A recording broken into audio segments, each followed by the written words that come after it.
मग कुठे घ्यायची मी घरोघर म्हणजे घरोघर नाही गेले, स्वतःच्या घरामध्ये घर म्हणते ना, घर सुधरा दार सुधरा नंतर बांगला रवळ सुधरा.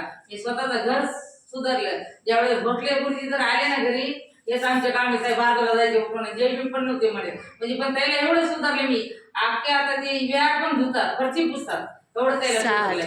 मग त्यावेळेस मी तिथं घरात 1 वर्ष वंदना घेतली. 1 वर्ष त्यानंतर घरोघर वंदना चालू केली.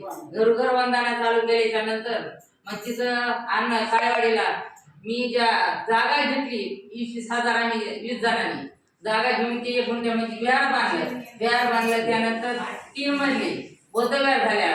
आता तिथं मुलाचे संस्कार आहे, म्हणजे वाचन ग्रंथालय त्याचा पण ओपनिंग केली.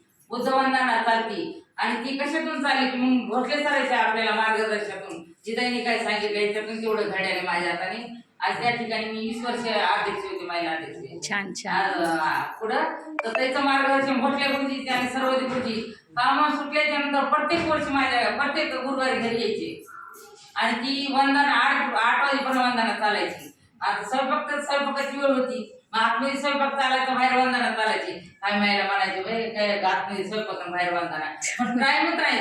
बरोबर आहे. 2 घास पण माझ्या इथं खाऊन म्हणजे खूप चांगलं दान व्हायचं तुमचं पैशाचा असो त्याच्या भोजन दान. नियमाने प्रत्येक गुरुवारी येऊन माझ्या घरी 1 वर्ष वंदना. त्या वंदनातून आज 3 मजली बौद्धविहार तयार झालेले. प्रत्येकाच्या घरी जायचे. ज्यावेळेस आपल्या महिला घर दिसलं थोडेच होते 5-6 घर तिथं आपली नंतर प्रत्येक फोटो बघितले की जय भीम ताई वंदना या माझ्या घरी वंदना आहे. असं करीत करीत मी तिथं पाण्या जोडून ते संघ तयार केला. नंतर आज ते एवढं बौद्धविहार झाले, अख्ख्या पुण्यामध्ये त्या बौद्धविहाराचं नाव झाले. हो हो झालंय. म्हणजे असे काम करायला